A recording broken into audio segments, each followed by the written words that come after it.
नमस्कार दोस्तों, आज हम लोग ट्रेनिंग क्लास में छठवें टाइप की पहली क्लास पढ़ेंगे। हमारा टॉपिक है इन्वर्स और रेसिप्रोकल रेशियो कॉन्सेप्ट। जिस तरीके के हमारे ट्रेनिंग क्लासेस में जितने भी मैं टाइप पढ़ाता हूँ, मैथमेटिक्स के बहुत सारे चैप्टर में बहुत सारी जगहों पे जुड़ करके मैथमेटिक्स को आसान बनाते हैं और ट्रेनिंग क्लास में से ही मैक्सिमम क्वेश्चन किसी भी परीक्षा में पूछा जाता है। उसी कड़ी की श्रृंखला को आगे बढ़ाते हुए छठवें टाइप में हम लोग पढ़ने वाले हैं इन्वर्स और रेसिप्रोकल रेशियो कॉन्सेप्ट। ये हमारे chapter number time and work, time and distance, boat and stream, number system, ratio, तमाम जगहों पे आ करके मैथमेटिक्स को सरल बनाएगा। और ये ऐसा कॉन्सेप्ट है जहां से क्वेश्चन भी पूछे जाते हैं और आपके दिमाग में आसानी से धंस सकता है। किसी भी टॉपिक को पढ़ने से पहले ट्रेनिंग क्लासेस को 7-8 दिन में पूरी ट्रेनिंग क्लासेस करिए।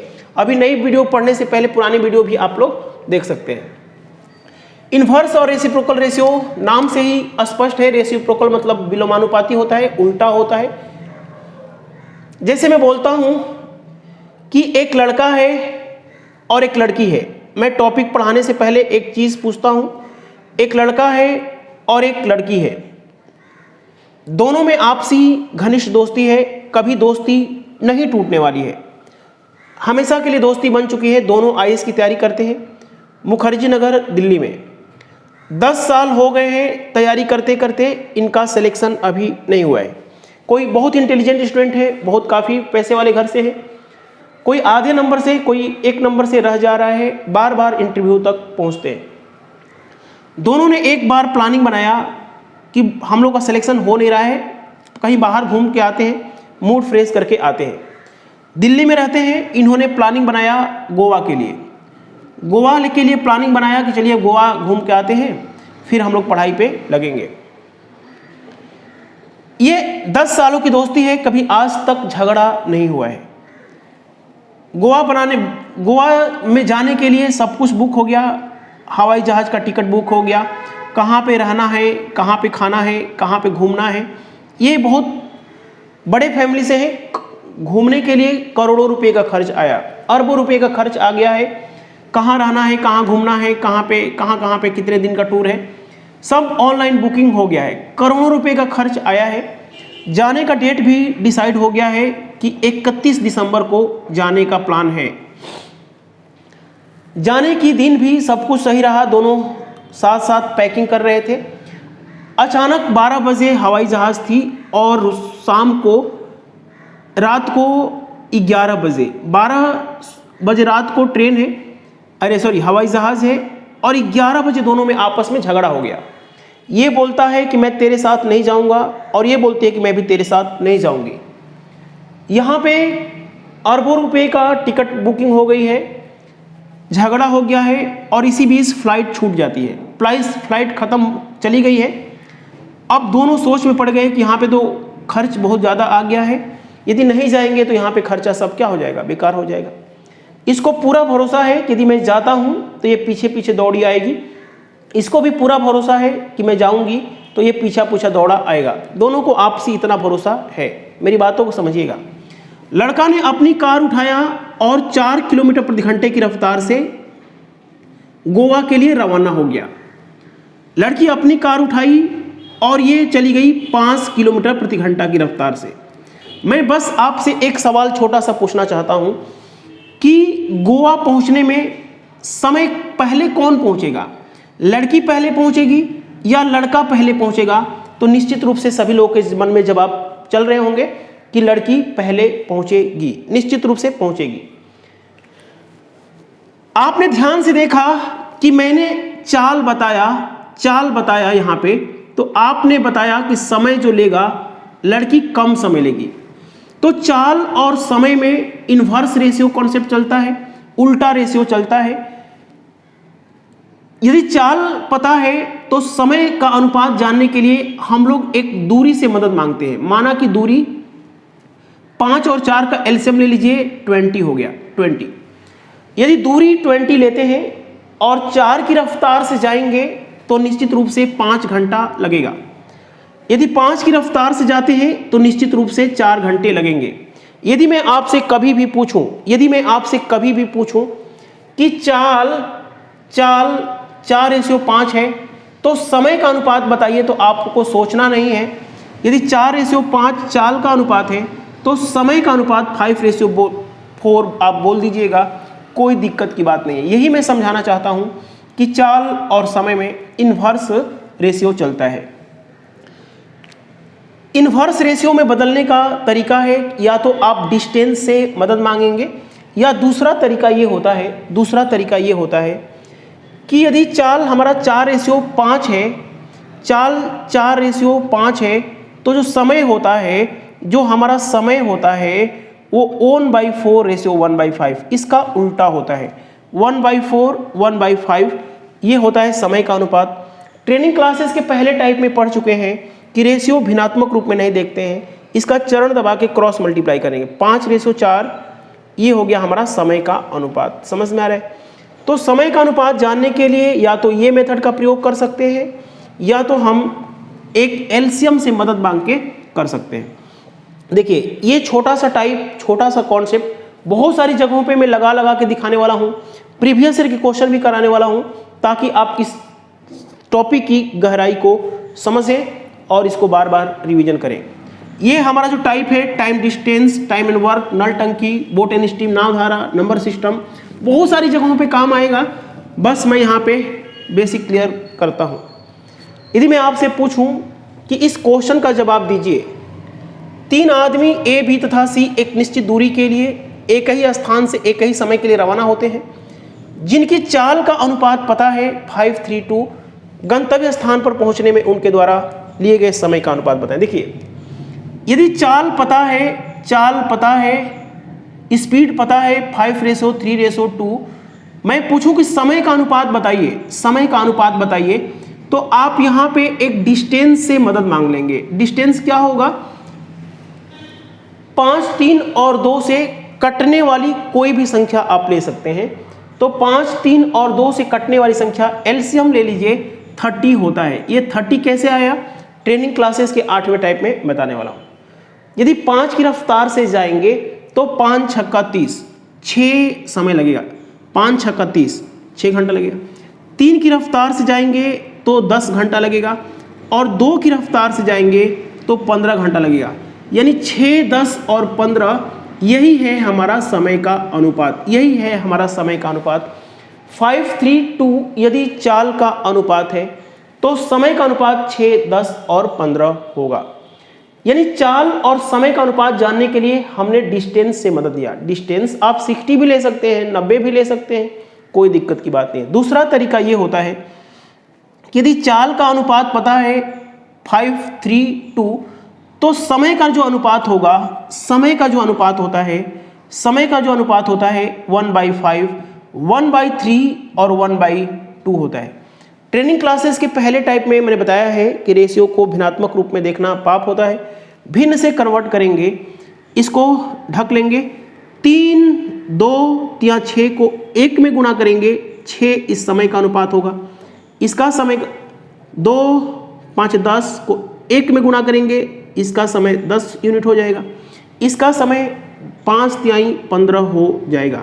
मेरे हिंदुस्तान के तमाम छात्रों, मैं आपको ये बताना चाहता हूँ कि इन्वर्स रेशियो में बदलने का या तो ये तरीका होता है या तो ये तरीका होता है। तीसरा तरीका को थोड़ा सा और मैं बताने का प्रयास करूं तो आप इस तरीके को भी अपना सकते हैं। आप लोग नोट करते जाइएगा। ट्रेनिंग क्लासेस में मैं बहुत ही बेहतरीन चीज़ें दे रहा हूं। यदि 5:3:2 यदि हमारा चाल का अनुपात है तो समय का अनुपात, ये मान लीजिए A है, B है और C है, तो समय का अनुपात जानने के लिए A और B में यदि समय का अनुपात जानना चाहेंगे, यदि हम C को ढक लें तो A और B में समय का अनुपात पूछूं तो 5 और 3, 3:5 हो जाएगा। 3 और 5 हो जाएगा। यही 5:3 यदि चाल का अनुपात है तो उल्टा हो जाता है, 3:5 हो जाएगा। उसी प्रकार से B और C में 3 और 2 चाल का अनुपात है तो समय का अनुपात 2:3 हो जाएगा। समझ में आ रहा है ना? ये शुरू से टाइप नंबर फर्स्ट में बताया गया है कि 5 को इधर भरेंगे और 2 को इधर। 6:10:15 यही है हमारा समय का अनुपात। तो चाल और समय में रेसिप्रोकल रेशियो संबंध होता है। इसको जानने की कितनी विधियां होती हैं, इसका पहला क्वेश्चन हमने करा दिया। आइए देखते हैं क्वेश्चन नंबर दूसरा। देखिए क्वेश्चन है हमारा दूसरा, यदि राम अपने वास्तविक चाल के 3/5 चाल से चलता है तो गंतव्य स्थान पर 28 मिनट देर से पहुंचता है। मेरी बात को समझिएगा। यदि आप शुरू से मुझे फॉलो कर रहे हैं तो आपको बताया गया है कि नीचे वाला होता है वास्तविक चाल। उस राम की जो वास्तविक चाल है वो 5 है, ओरिजिनल स्पीड 5 है। एक दिन वह किसी कारणवश पैर में चोट आ गई होगी, पैर में कांटे लग गए होंगे, अपने ओरिजिनल स्पीड को 5 नहीं बल्कि 3 कर देता है। ओरिजिनल स्पीड को क्या कर देता है? 3 कर देता है। उसकी आदत है 5 से चलने की, लेकिन एक दिन अपनी स्पीड को क्या कर दिया है? 3 कर दिया है। यदि चाल है हमारा 5:3 तो निश्चित रूप से आज यदि वो चाल को कम कर दिया है तो समय पहले 3 लगता होगा, अब लगता होगा 5। वास्तविक चाल को 5:3 करता है, 5:3 3/5 कर देता है। यदि इसी क्वेश्चन में होता कि 3/5 भाग की कमी कर देता है तो यहां पे आपको 2 करना पड़ता, 3 की बजाय क्या करना पड़ता? 2 करना पड़ता। लेकिन 3 कर दिया है, इसका मतलब है कि 3/5 का मतलब है 3 कर दिया है। वास्तविक चाल से ज्यादा था तो वास्तविक समय 3 लगता था, किसी कारण बस अपनी स्पीड को कम कर दिया है तो समय ज्यादा लगेगा। तो कितना यूनिट ज्यादा लेट पहुंचा? 2 यूनिट। 3 से वह 2 यूनिट लेट हो गया तभी ना 5 में पहुंचा है। लेकिन 2 की वैल्यू क्वेश्चन में दे रखा है, 28 मिनट दे रखा है। ये है आपका 14 मिनट लेट, 14 गुना, ये 14 गुना है। तो वास्तविक चाल से जाता है तो वास्तविक समय लगता है 14 गुना, यानी कि 42 मिनट। मेरी बात को समझ रहे हैं ना? वास्तविक चाल से जाता था तो 14 यहाँ 42 मिनट लगता था, और अब जो लग जाएगा 14×5 70 लग जाएगा, जिससे वह 28 मिनट देर से क्या पूछा है कि वह उसका वास्तविक समय क्या होता है। तो वास्तविक चाल ये है, सामान्य चाल ये है, तो सामान्य समय ये होता है। ये है आपका आंसर। क्वेश्चन है कि वो उसका वास्तविक समय, सामान्य समय बताएं, तो ये है सामान्य समय 42 मिनट। क्वेश्चन समझ में आ रहा है ना? हम ट्रेनिंग क्लासेस के 6वें टाइप में सबको घेरने का प्रयास करते हैं। आइए देखते हैं क्वेश्चन नंबर नेक्स्ट। देखिए क्वेश्चन है हमारा, यदि सीता अपनी वास्तविक चाल को 37.5% बढ़ा के चलती हैं तो गंतव्य स्थान पर 12 मिनट पहले पहुंच जाती हैं। उनका गंतव्य स्थान पर पहुंचने का सामान्य समय क्या है? देखिएगा 37.5% को समझना होगा कि 3/8 बनाता है। ये ट्रेनिंग क्लासेस के दूसरे टाइप में बताया गया है। 37.5% 3/8 बनाता है। मैं मान के चलता हूं कि आपने ट्रेनिंग क्लास का दूसरा टाइप पढ़ लिया है। वास्तविक चाल माना कि जो सीता की ओरिजिनल स्पीड है वो है 8, 37.5% बढ़ा दी है, यानी जो अब स्पीड उन्होंने किया है 37.5% बढ़ा दिया है, तो अब कर दिया है उन्होंने 11। यदि ये चाल का अनुपात 8:11 है तो समय का अनुपात जो लगेगा 11:8। इसको पढ़ने का तरीका, यदि वास्तविक चाल से जाती थी तो समय लगता था हमारा 11 यूनिट, लेकिन चाल को बढ़ा दिया है किसी कारणवश, तो 8 11 कर दिया है, तो अब समय लगेगा 8। तो कितना मिनट पहले पहुंच गई है गंतव्य स्थान पर? 3 यूनिट। 11 में से 8 घटा दें, 3 यूनिट पहले पहुंच गई है, और 3 यूनिट की वैल्यू दे रखा है 12। ये 12 मिनट पहले पहुंचे, 3 यूनिट पहले नहीं पहुंची है, 12 यूनिट पहले पहुंची है, ये 4 गुना है। तो गंतव्य स्थान पर पहुंचने का उसका जो सामान्य समय है 11×4 = 44 मिनट है। समझ में आ रहा है? 44 मिनट है। यदि वो लेट हो जाती हैं तो अब कम पहले पहुंचती हैं तो 4/8 32 मिनट ले रही हैं। समझ में आ रहा है? जो आंसर है हमारा ये है। वास्तविक चाल से जाएंगी तो वास्तविक समय हमारा ये है, 44 मिनट लगेगा। समझ में आ रहा है? 44 मिनट आंसर है।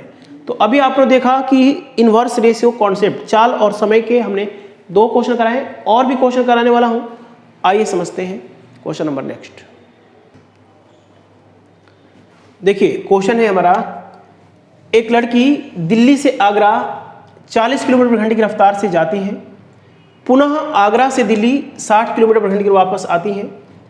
यात्रा के दौरान औसत चाल। देखिए ये बहुत ही महत्वपूर्ण क्वेश्चन है, किसी भी परीक्षा में बार बार पूछा जाता है और इसमें एक चीज है, उसको समझिए, उस कॉन्सेप्ट को समझिए कि जितना दूर जाना है और उतना ही दूर आना है, जितना दूर जाना है पुनः उतनी ही दूर जानी है। समझ में आ रहा है ना?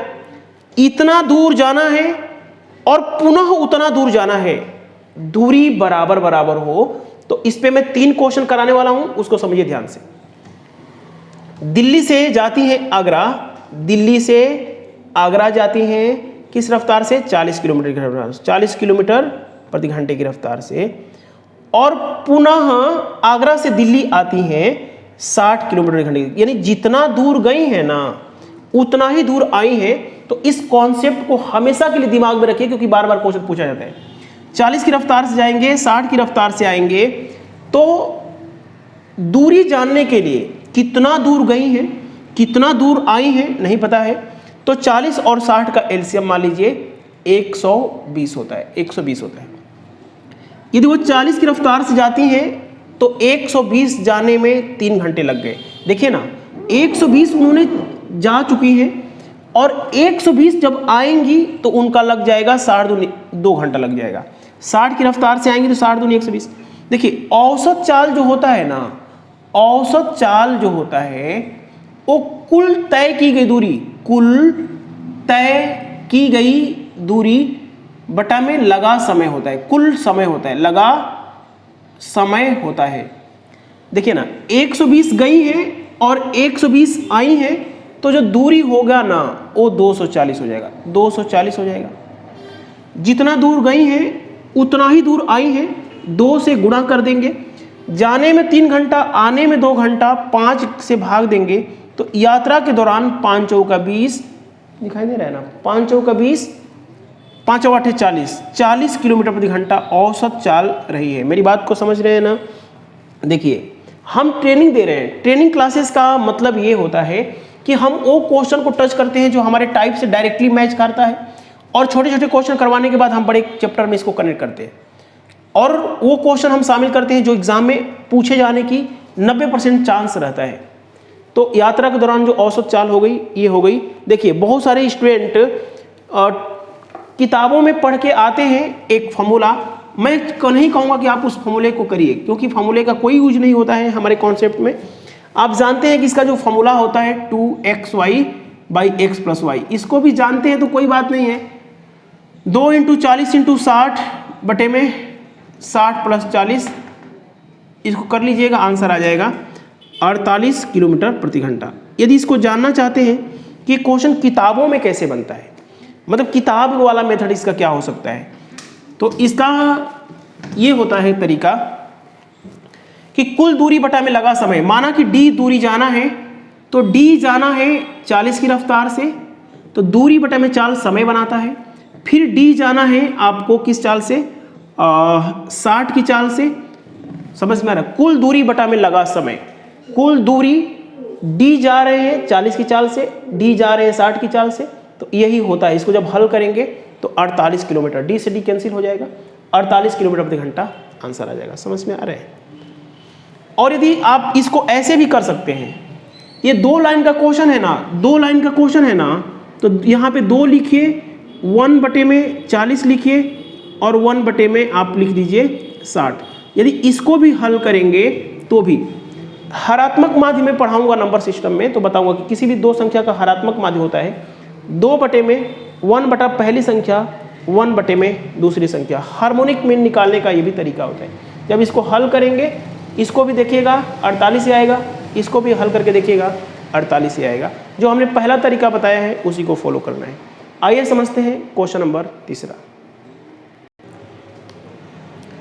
देखिए दोस्तों, क्वेश्चन है हमारा कि एक आदमी है, मान लीजिए कि आप ही हैं, ए से बी की तरफ जाते हैं 10 किलोमीटर प्रति घंटे की रफ्तार से, बी से सी की तरफ जाते हैं 20 किलोमीटर प्रति घंटे की रफ्तार से, सी से डी की तरफ जाते हैं 30 किलोमीटर घंटे की रफ्तार से, और डी से ए की तरफ जाते हैं 40 किलोमीटर घंटे।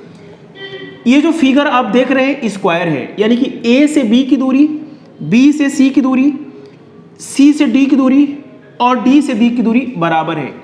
ए बी बराबर बी सी बराबर सी डी बराबर डी ए। देखिए इस क्वेश्चन को ना कोई जरूरी नहीं है कि वर्ग बना के दे, इस तरीके से भी लैंग्वेज पूछी जा सकती है कि एक आदमी ए से बी जाता है 10 की रफ्तार से, बी से सी जाता है 20 की रफ्तार से, सी से डी जाता है 30 की रफ्तार से, और ये सभी दूरी आपस में बराबर है, यानी कि ये जाता है 40। ये दूरी जब बराबर है, ये और ये सब बराबर है ना, तो इस प्रकार के प्रश्न बार बार पूछे जाते हैं सावधान तरीके से। यदि ये 4 लाइन का क्वेश्चन है तो 4 लकीर बनाएंगे, 10 लिखेंगे, 20 लिखेंगे, 30 लिखेंगे और 40 लिखेंगे। 10, 20, 30, 40 लिख देंगे। माना कि दूरी एलसीएम 120 आता है। ये 120 का मतलब समझिए कि ये दूरी 120 है, ये दूरी 120 है, ये दूरी 120 है और ये दूरी भी 120 है। यदि 10 की रफ्तार से जाएंगे, 10 की रफ्तार से 120 जाएंगे तो 12 घंटे लग जाएंगे। 20 की रफ्तार से जाएंगे इधर तो आपको लग जाएंगे 6 घंटे लग जाएंगे। 30 की रफ्तार से जाएंगे तो 4 घंटे लग जाएंगे, 3 चौके 12। 40 की रफ्तार से जाएंगे तो 3 घंटे लग जाएंगे। ये बात समझ में आई ना। यदि 4 लाइन का क्वेश्चन हो तो आपको ऐसे करना पड़ेगा, एलसीएम लेकर के। 120 क्या आया है, यहां से लेके यहां तक की दूरी। औसत चाल पूछा है। अच्छा, इस क्वेश्चन में पूछा क्या था कि यात्रा के दौरान औसत चाल बताना है। औसत चाल क्या रही, अच्छा ये पूछा गया है, ये तो बताया नहीं। एवरेज स्पीड क्या हो गई, तो एवरेज स्पीड होता है कुल तय की गई दूरी। इसको आप लोग लिख लीजिएगा, कुल तय की गई दूरी बटा में लगा समय। तो कुल तय की गई 4 से गुणा करेंगे, 448 लिख देंगे। कुल तय की गई दूरी बटा में लगा समय 12, 6, 18, 4, 22, 3, 25। 25 से भाग देंगे तो भाग दे के देखिएगा 19.2 आएगा। 19.2 किलोमीटर प्रति घंटा। समझ में आ रहा है ना। औसत चाल रही है, देखिए 400 जाएगा 16 बार में 25 या 75, 19.2 किलोमीटर प्रति घंटा। यात्रा के दौरान औसत चाल क्या रही, तो इस तरीके के क्वेश्चन भी ऐसे इस तरह की ये भी पूछा जा सकता है कि एक आदमी 1/4 की दूरी 10 किलोमीटर, अगली 1/4 20 की रफ्तार से, अगली 1/4 और शेष दूरी वह जाता है, समझ में आ रहा है ना, 40 की रफ्तार से। औसत चाल क्या रही, जब ये दूरी बराबर हो बराबर हो बराबर हो बराबर हो तो ये कंसेप्ट। एक चीज मैं और बताना चाहता हूं, यदि क्वेश्चन में पूछा जाए कि 10, 20, 30 और 40 का हरात्मक माध्य बताएं, तो हरात्मक माध्य और औसत चाल का जो आंसर आता है सेम आता है। यही विधि होती है हरात्मक माध्य निकालने के लिए भी और औसत चाल निकालने की। यदि मैं पूछूं कि 10, 20, 30, 40 का हरात्मक माध्य बताएं, तो सीधे सीधे आप लोग बताइएगा 19.2। समझ में आ रहा है ना। हरात्मक माध्य समझ में आ रहा है ना। हार्मोनिक मीन, ये क्वेश्चन यदि आपको समझ में आ गया है तो मैं अब क्वेश्चन जो कराने वाला हूं इसी साल 2020 में, मतलब ये तो वीडियो मैं बना रहा हूं 2022 में, लेकिन इसी से एक नया क्वेश्चन एग्जाम में पूछा गया है। मैं ये नहीं बताऊंगा कौन से एग्जाम में। देखिए क्वेश्चन है हमारा, लेटेस्ट परीक्षाओं में पूछा गया है। लेटेस्ट परीक्षा में एक कार भी किलोमीटर घंटे की औसत चाल से x से y तक, फिर y से x तक 2 भी किलोमीटर घंटे की औसत चाल से, फिर x से y तक 3 भी किलोमीटर घंटे की चाल से, फिर y से x की तक 4 भी किलोमीटर घंटे औसत चाल से यात्रा करती है संपूर्ण यात्रा के दौरान। देखिए क्वेश्चन बहुत ही आसान है, इंग्लिश में भी आप लोग बहुत ज़्यादा मेहनत नहीं करना है इसके लिए। समझिएगा, मेरी बात को समझिएगा। ये x है और y है। एक कार पहली बार में यहाँ जाती है v की चाल से पहली बार में, दूसरी बार में फिर उतना ही दूरी जाती है 2v की चाल से, फिर इधर जाती है 3v की चाल से, यहाँ आ गई, फिर जा रही है 4v की चाल से यहाँ। यानी यात्रा के दौरान जितना गई इधर, फिर उतना ही गई, फिर इतना गई, फिर। तो इस तरह के प्रश्नों में बहुत ज़्यादा दिमाग नहीं लगाना है। 4 लाइन खींचना है, 4 लाइन खींचना है। पहली बार में भी 2v, 3v और 4v लिख देना है। आप चाहें तो v की जगह पे v नहीं भी लेंगे तो भी कोई दिक्कत नहीं है। एलसीएम लेंगे तो इसका एलसीएम यहाँ कुछ नहीं का मतलब 1 होता है, एलसीएम हो जाएगा 12 v होता है। समझ में आया है? यदि आपको v से दिक्कत है तो v को यहाँ पे हटा दीजिए, ठीक है, v को हटा दीजिए, कोई दिक्कत की बात नहीं है। एक की रफ्तार से जाएंगे तो 12 घंटा, यानी पहली बार 12 घंटा 12 मिनट 12 समय 12 लगा, दूसरी बार में 6 घंटा, तीसरी बार में 3 चौके 12 3 4। औसत चाल जो होता है कुल तय की गई दूरी बटा में लगा समय, कुल तय की गई दूरी समझते हैं, 12 गई 12 आई 12 गई 12 48, 4 से गुणा करेंगे और दूरी कुल दूरी बटा में लगा समय 12 6 18 4 22 3 25, इसको भाग दीजिएगा 1.92 भी। यदि आप यहाँ पे भी लेंगे तो जो आंसर आएगा 1.92। तो 1.92 किसके किसके बीच में आएगा बताइए, यही ना आंसर आएगा, 1 और 2 के बीच में ही तो आता है। तो 1.92 जो आएगा इसमें लेटेस्ट परीक्षा में पूछा गया हमारे ट्रेनिंग क्लासेस से ये वाला प्रश्न। देखिए ट्रेनिंग क्लासेस में जितने भी टाइप बताया हूँ इसको बढ़िया से प्रॉपर तरीके से नोट्स करिए, रिवीजन करिए। मेरी ऑफलाइन पढ़ाने का अनुभव है, बहुत सारे छात्र ट्रेनिंग क्लासेस का टाइप भी भूल जाते हैं, तो आपको भूलना नहीं है, भूल लेंगे तो काम खराब हो जाएगा। आइए देखते हैं क्वेश्चन नंबर नेक्स्ट। देखिए ट्रेनिंग क्लासेस का जो 6वां टाइप है, अभी हमने जो क्वेश्चन कराया था वो टाइम एंड डिस्टेंस से थे, और ये जो 2 क्वेश्चन हमने लिया है टाइम एंड वर्क से हैं। इनवर्स और रेसिप्रोकल रेशियो कॉन्सेप्ट हमारा टाइम एंड डिस्टेंस में, टाइम एंड वर्क में, पाइप एंड सिस्टर्न में काम आता है। नीचे वाला पाइप एंड सिस्टर्न का है। बहुत सारे क्वेश्चन कराने वाला हूँ, ध्यान से देखिएगा। यहाँ पे फिनिश्ड वर्क टुगेदर यहाँ पे लिख लीजिए ताकि हमारे पास जगह बच जाए। पहले क्वेश्चन है कि राम किसी काम को 10 दिन में करते हैं, ये राम किसी काम को 10 दिन में करते हैं, सीता उसी काम को 15 दिन में करती हैं, सीता उसी काम को 15 दिन में करती है। यदि मैं आपसे पूछूं कि क्षमता किसकी ज़्यादा होगी तो आप बोलेंगे राम की, क्योंकि 10 दिन में किसी काम को ख़त्म करते हैं और इसी काम को करने की सीता 15 दिन का समय लगाती है। इनकी क्षमता जानने के लिए जानते हैं क्या करना पड़ेगा? इनकी क्षमता जानने के लिए हमें एलसीएम से मदद लेना होगा। 10 और 15 का जो एलसीएम होता है वो होता है हमारा 30 होता है। 10 और 15 का जो एलसीएम होता है 30 होता है। 10 दिन में पूरा काम करते हैं राम जी, तो एक दिन में इनको 3 काम करना पड़ेगा, तभी 3 दाह में 30 काम हो पाएगा। अच्छा 30 कैसे आया है? 10 और 15 का एलसीएम ट्रेनिंग क्लास के 8वें टाइप में बताऊंगा। 15 दिन में करते हैं तो एक दिन में इनको 2 काम करना पड़ेगा। दोनों मिल जाएंगे तो एक दिन में इन्होंने 5 काम करेंगे ये 3 की क्षमता से। अच्छा देखिए दिन और क्षमता में रिलेशन जो होता है उल्टा, दिन कम लेते हैं क्षमता ज़्यादा होगी, दिन ज़्यादा लेते हैं क्षमता इनकी कम होगी। दोनों मिल जाएंगे तो 3 और 2 5 काम करेंगे, और 30 काम करना है तो दोनों मिलकर काम को 6 दिन में समाप्त करेंगे। समझ में आ रहा है? दोनों मिल जाएंगे तो काम को 6 दिन में समाप्त करेंगे। 6 इज द राइट आंसर है। 6 दिखाई दे रहा है, 6 दिन में काम समाप्त होगा। इसी प्रकार से दूसरे क्वेश्चन को ध्यान से देखिए। दूसरा क्वेश्चन क्या कहता है? दूसरा क्वेश्चन कहता है कि नल A किसी टंकी को 24 घंटे में भरता है। नल A को यदि टंकी में खोल दिया जाए तो 24 घंटे में टंकी को भर सकता है, जबकि नल जो B है वो 40 घंटे में खाली करता है। नल B 40 घंटे में, यहाँ पे घंटा लिख लीजिए, यहाँ पे 40 मत लिखिए, 40 घंटा, यहाँ पे घंटा तो यहाँ पे भी घंटा, 5 घंटे 24 आवर्स 40 आवर्स, ठीक है। कितने समय में? 24 घंटे में भरता है, ये 40 घंटे में खाली करता है। तो इनकी क्षमता जानने के लिए ये 24 घंटे में भर देता है, ये 40 घंटे में खाली करता है। इसका मतलब है कि इसकी क्षमता ज़्यादा है, इसकी क्षमता कम है। तो क्षमता जानने के लिए इनसे एलसीएम एक काम में भिड़ाना होगा। तो 24 और 40 का जो एलसीएम होगा 120। मैं एलसीएम बताऊंगा ट्रेनिंग क्लास के 8वें टाइप में।